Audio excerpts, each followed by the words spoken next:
Hey, what's up everyone, it's Shamrocked here with some exciting new stuff for you guys with the release of the 10.1 patch and Season 2 for Mythic Plus Dungeons. I hope you guys have been enjoying yourselves so far, I know I have, and I'm pumped to be making some new guides for you given the new challenges we are seeing. This first quick guide is for Naraxas, the third boss in Neltharion's Lair. For anyone who has been playing since the launch of the patch, you probably would have noticed that this is one of the most overtuned bosses of the season as of right now, with insane damage windows and some unforgiving mechanics. Thankfully, as always, Resto Shamans are the perfect tool for the job here. Before diving in, here's a look at the build I was running for this encounter. On the left tree, the important points to note here are Poison Cleanse Totem, which is massive for this boss, as well as Totemic Surge and Totemic Focus to buff up the duration of the totem and reduce its cooldown. Additionally, we spec'd into Totemic Recall and Creation Core in order to get an extra poison totem use. On the right tree, you'll notice I've given up Stormkeeper in favor of more healing, and I have fully talented into Primordial Wave for the increased healing and reduced cooldown. The other important point here is Flow of the Tides, which can be interchanged with Ancestral Reach depending on your preference.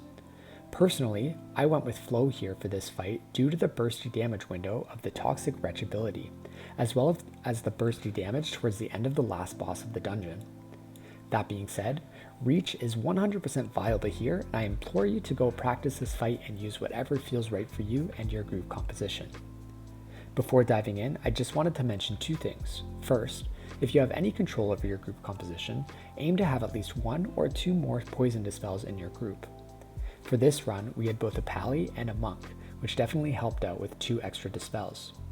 Second, the top level key for this dungeon, Neltharion's Lair, that has been completed at this time is only a 17, and that's worldwide, which really goes to show you how much of a challenge this place is, specifically this boss and the last boss in particular.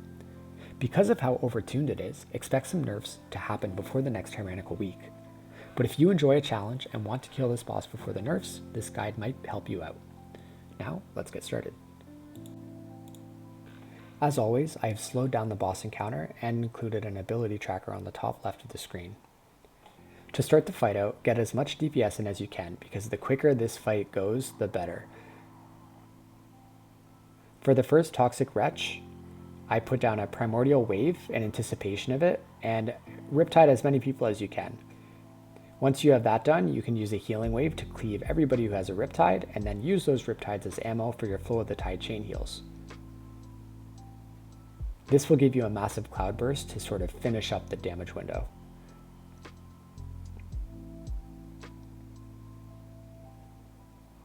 If you get targeted with Rancid Maw, just make sure you move out of that circle right away because it will damage you immediately. And for the second set, I used my Poison Cleansing Totem and then just some regular chain heals and Riptides, and that's pretty much it.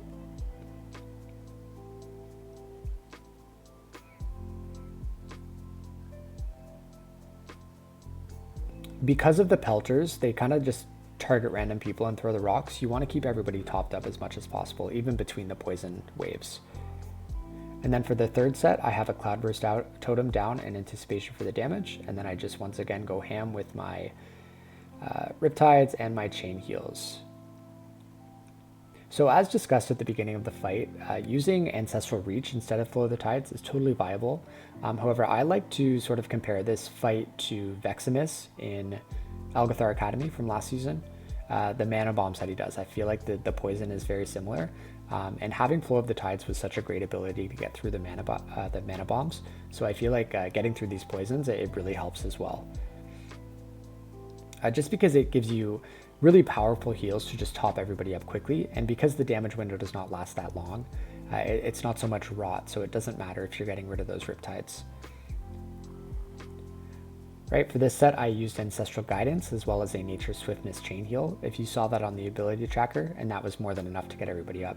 I also had a Cloudburst totem down, but I feel like some of that healing is going to go to waste.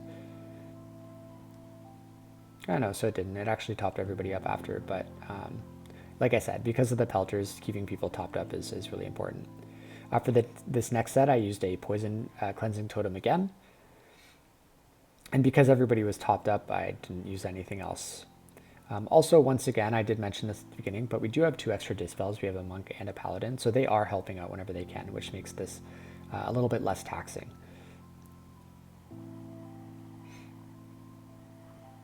Alright, next set I use Ascendance. I actually tried to use my Totemic Recall there to get my Poison Cleansing Totem up again, but it didn't work, probably because I pressed Cloudburst too many times. So I used Ascendance instead, which is great. If you are going to use Ascendance, I would say wait a second until like the first tick or second tick of damage goes out from the poison, because the initial heal that Ascendance does to yourself will splash onto everybody, and that's pretty great, so you don't want that to go to waste. Because there's so much healing in this fight, you do have to be somewhat conservative of your mana, so every little bit that you can get for free will help you out.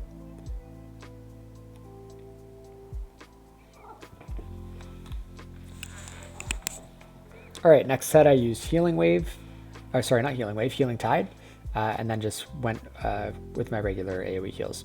So one of the tough things that can happen here is if you get the Rancid Maw, which is that green circle, as well as the Wretch at the same time, which is the poison, because you're going to be in the middle of healing everybody, but you're going to have to move.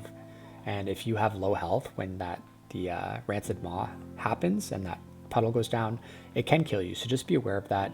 It's a great opportunity to use Astral Shift. It's a great opportunity to use Link if there's anyone standing by you, as well as Spirit Walker's Grace, so you can move out of it right away. Basically, just be ready, be mentally ready for that to happen, because it can happen. But other than that, as you see, it's not the hardest fight in the world. It's a little bit crazy with damage. It's way overtuned, but it is doable. There have clearly been people who've done it on a 17. And in terms of healing, it can be done on an 18 or 19, even a 20 as well, I think. It may just require a little bit of practice.